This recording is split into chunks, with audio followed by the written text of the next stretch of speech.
Frost and Fire. Alexander Frost stared at the quarterly reports on his tablet, the blue light casting shadows across his angular face. The mansion's west wing offered a panoramic view of Seattle's skyline, lights twinkling against the persistent autumn rain. Success had its perks: this clifftop estate, his technology empire, the respect of industry giants.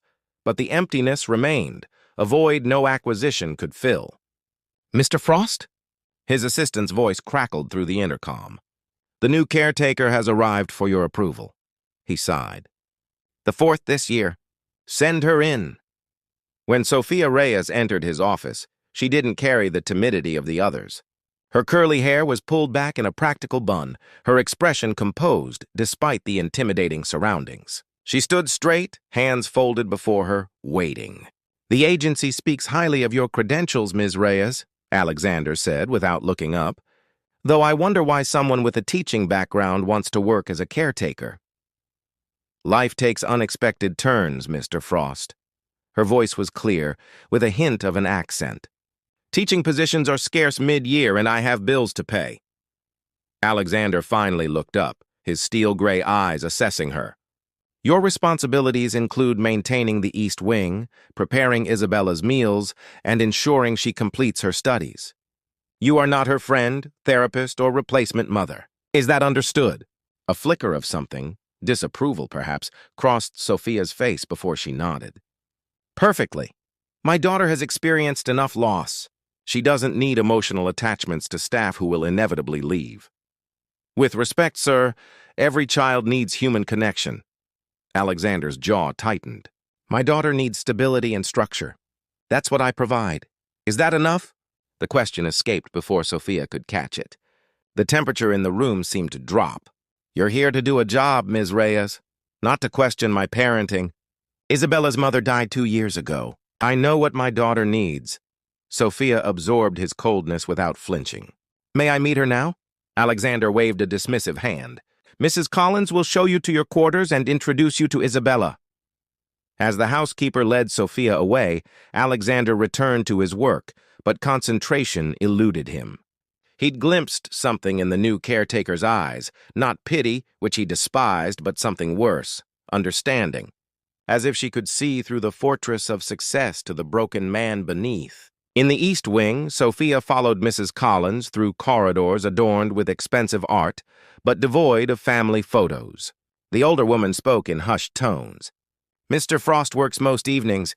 Meals for Isabella are at 7, noon, and 6. She takes her studies in the library from 9 to 3. Does she have friends? Activities?" Sophia asked. "Mr. Frost prefers a controlled environment," Mrs. Collins replied carefully. "The child has difficulty since her mother's passing." They stopped before a door decorated with a single star chart. Mrs. Collins knocked softly. "Isabella, your new caretaker is here."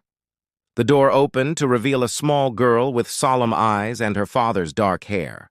She regarded Sophia with cautious curiosity. "Hello, Isabella," Sophia smiled, kneeling to meet her gaze. "I'm Sophia. Do you know about stars?" the girl asked immediately. "Some," Sophia answered honestly. "But I'd love to learn more." For a moment, a spark lit the child's eyes before fading back to careful neutrality. "Father says stars are just burning gas. Nothing magical about them." Sophia's heart squeezed. "Science and magic aren't always opposites. You know." And in that moment, looking at the lonely child before her, Sophia knew she was exactly where she needed to be, in this beautiful, empty mansion where wealth couldn't disguise the frost that had settled over 3 broken hearts. Silent bridges. 2 weeks passed in the Frost mansion with Sophia establishing her quiet routine. She discovered that Isabella's silence hid a brilliant mind, starving for nurture beyond academic excellence.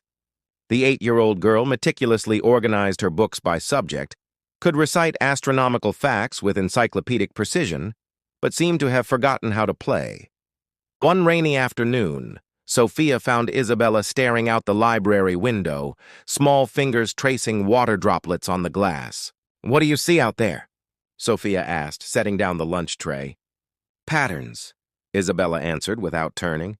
"Like constellations, but temporary." Sophia placed her own hand on the cool glass. When I was little, my abuela told me rain was the sky's way of painting, but the masterpiece only lasts a moment. Isabella glanced up, intrigued. That's scientifically inaccurate. Most beautiful things are, Sophia smiled. She pulled colored paper from her pocket. She'd begun carrying art supplies after noticing the mansion's distinct lack of color. Here, I'll show you something. Together they folded origami stars, filling the window ledge with a rainbow galaxy. Isabella's laughter, when a lopsided star tumbled from her fingers, echoed through the usually silent library, a sound so foreign that Mrs. Collins paused in the doorway, eyes wide with surprise. Unknown to them, Alexander had returned early, standing frozen in the hallway at the sound of his daughter's joy. He peered in, seeing Isabella's small hands mirroring Sophia's movements, her face animated in concentration. Something twisted in his chest, recognition of what had been missing, resentment at who had provided it. That evening he summoned Sophia to his study. I understand you've been engaging Isabella in crafts, he said, the word sounding foreign on his tongue. Yes, sir. It helps with fine motor skills and encourages creative thinking. Her education plan is comprehensive. There's no need for deviations. Sophia stood her ground. Children need balance. All work makes for— I don't pay you for platitudes, Ms. Reyes, he interrupted. I employ the finest tutors and educational consultants. With respect, Mr. Frost, none of them spend 8 hours a day with your daughter. I do. Sophia took a breath. She's lonely. Alexander's expression hardened. You're overstepping. Perhaps, she admitted. But before you dismiss what I'm saying, come see what Isabella created today. Reluctantly, he followed her to the library, where Isabella had arranged her paper stars into precise constellations on black construction paper. She combined art with astronomy, Sophia explained softly. Look at the mathematical precision in her spacing. Alexander stared at the creation, recognizing Cassiopeia, Ursa Major, constellations he and his late wife had taught Isabella. His throat tightened unexpectedly. It's well done, he managed. That night, after Sophia tucked Isabella in, she found Alexander in the kitchen, staring into a cup of cold coffee. She asked for a story tonight, he said without looking up. About her mother. Sophia leaned against the doorframe. What did you tell her? Nothing. I said I had work. His knuckles whitened around the mug. I don't know how to talk about Claire. Maybe you don't have to talk. Maybe you just need to listen. His eyes met hers, vulnerability flashing before the walls came back up. Don't mistake temporary cooperation for permission to interfere with how I raise my daughter, Ms. Reyes. As Sophia left, she wondered if anyone had ever told Alexander Frost that grief wasn't weakness, and that the fortress he'd built wasn't protecting his daughter, but imprisoning them both. Storm warning. The tension between Alexander and Sophia grew alongside Isabella's transformation. The girl who once ate silently now chattered about her experiments and stories. She began leaving drawings under her father's door, hesitant bridges across the chasm between them. Alexander found himself lingering at dinner, listening to Isabella explain the terrarium Sophia had helped her build. Something was changing in his precisely controlled world, and he wasn't sure whether to embrace or resist it. One evening, returning early from a board meeting, Alexander heard music from the rarely used living room. Following the sound, he found Sophia at the grand piano that had stood silent since Claire's death, Isabella beside her, tiny fingers mimicking the simple melody. My mother played, Isabella was saying. I remember sitting just like this. She must have been very talented, Sophia replied, guiding the child's hands. She was. Dad used to watch her for hours. He smiled a lot then. Alexander's sharp intake of breath gave him away. Both turned, Isabella's expression immediately guarded, the transformation breaking Alexander's heart. I'm sorry, Isabella whispered, sliding from the bench. I know we're not supposed to touch Mom's piano. The fear in her eyes, fear of his disappointment, struck Alexander like physical pain. Sophia rose smoothly. That was my fault, Mr. Frost. I encouraged her. It's fine, he said stiffly. You should be preparing for bed, Isabella. After the girl left, tension crackled between the adults. "The piano was Claire's," Alexander said finally. "Some things should remain untouched." "With respect, sir, memories aren't preserved by collecting dust. They live when shared." Sophia's eyes held his, unflinching. "Your daughter is starting to forget her mother's voice." Alexander's composure cracked. "What would you have me do? Pretend everything's normal? Claire is gone! And Isabella is still here wondering if she'll lose you too." The words hung between them, too honest to dismiss. Alexander turned away, unable to face the truth in Sophia's gaze. "You're dismissed for the evening, Ms. Reyes."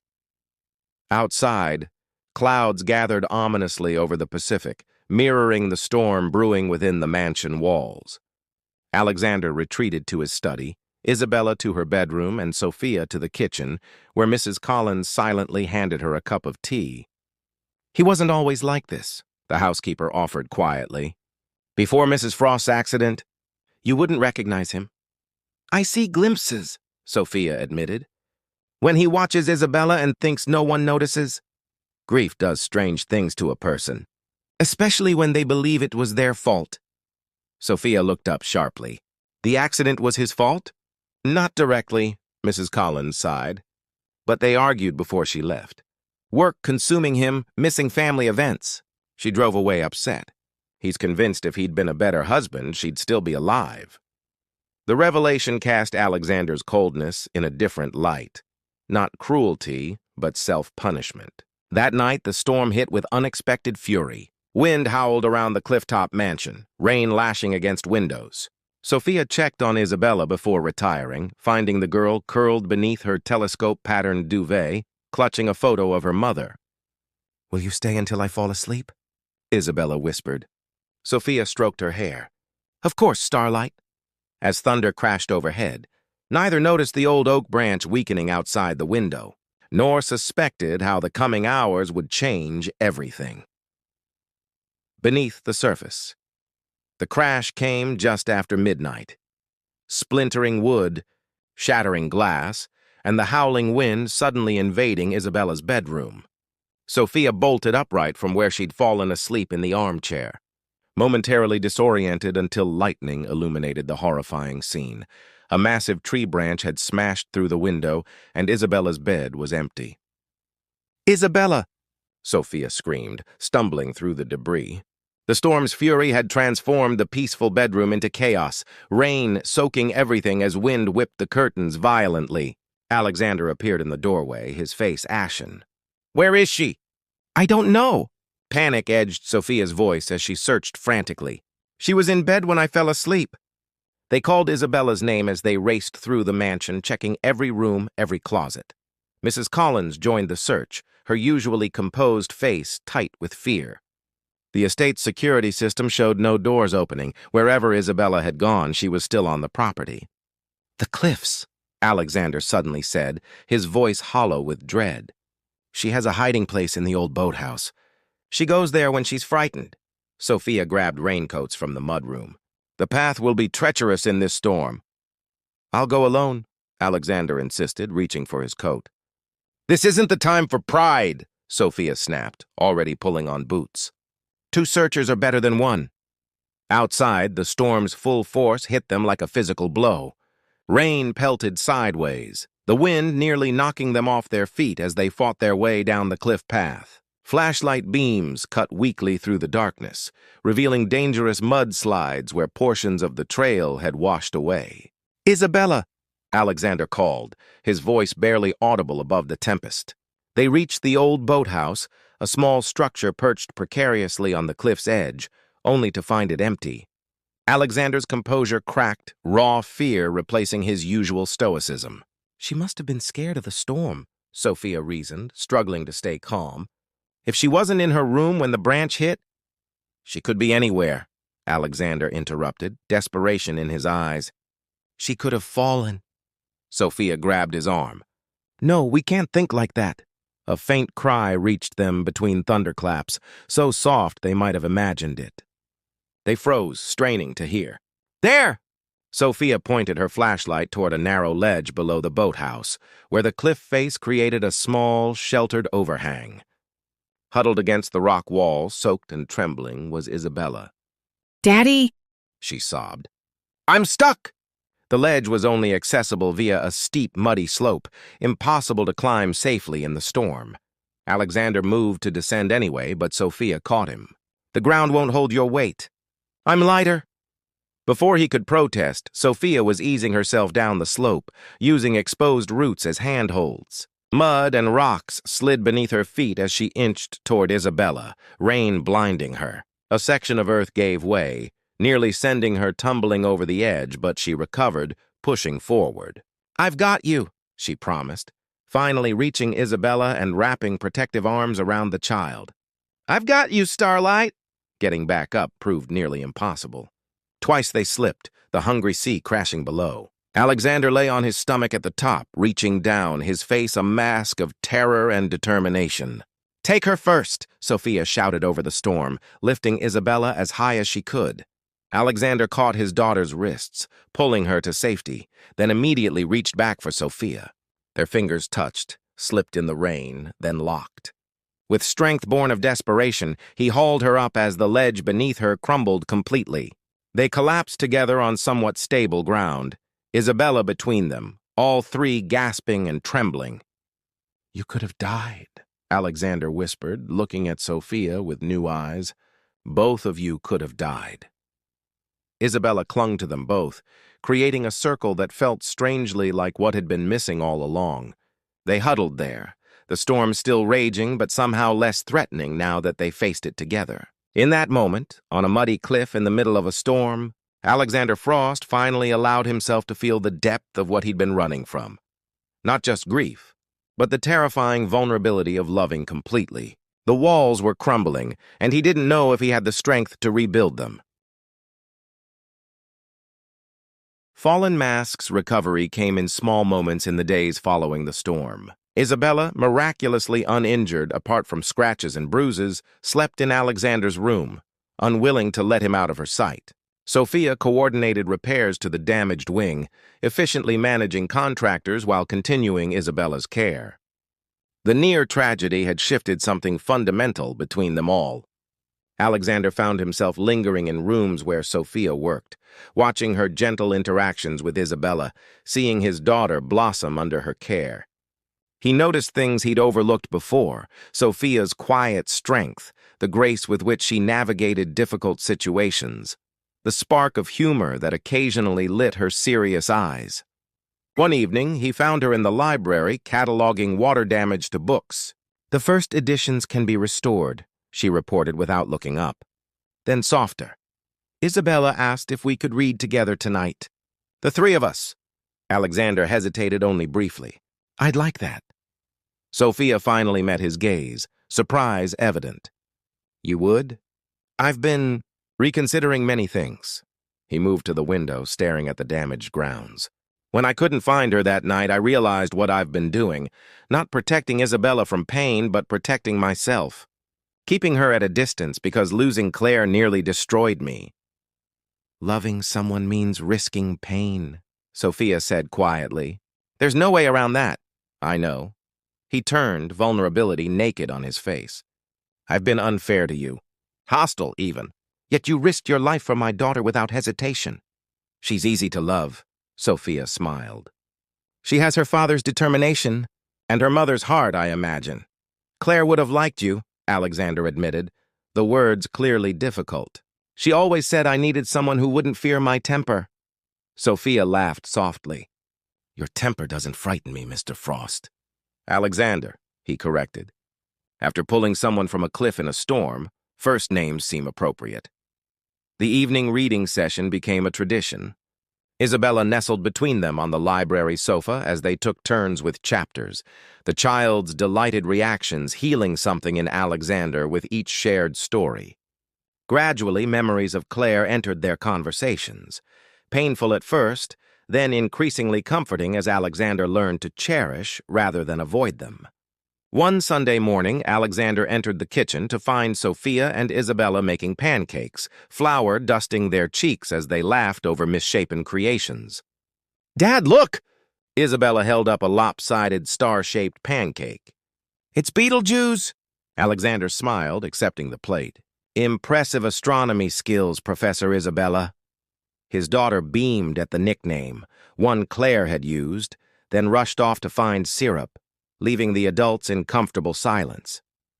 You're good for her, Alexander said suddenly. For us. She makes it easy, Sophia replied, wiping flour from her hands. And me? I haven't made anything easy for you. Their eyes met across the kitchen island, unspoken currents passing between them. The most worthwhile things rarely come easily, Sophia said softly. When Isabella returned, she found her father helping Sophia with breakfast, their movements in unexpected harmony. She watched them with solemn eyes, then announced with a child's directness, Dad, do you like Sophia? Alexander froze, spatula mid-flip. Yes, of course I do. No, I mean because I think she likes you too. Sophia's cheeks flushed as she busied herself with coffee. Isabella, that's not... It's okay, Isabella assured them both earnestly. Mom told me once that love doesn't get smaller when you share it. It gets bigger.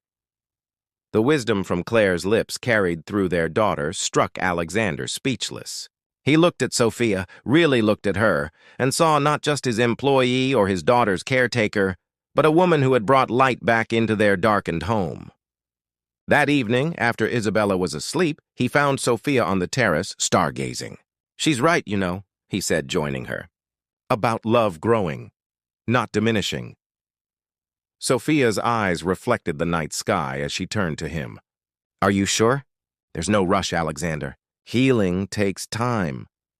I've spent 2 years frozen in one moment, he replied, tentatively reaching for her hand. I'm ready to move forward.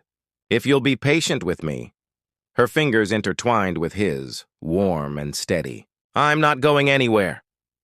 Above them, stars wheeled in ancient patterns, witnesses to the quiet beginning of something new in the mansion that had known too much sorrow. Not an ending to grief, but a continuation of life, the kind of second chance that comes not in grand gestures, but in small, brave choices to open one's heart again. Alexander Frost, who had built an empire of technology and a fortress of solitude, discovered that the greatest achievement might be learning to live fully again, with his daughter beside him and a woman who had seen through his walls to the person he could still become.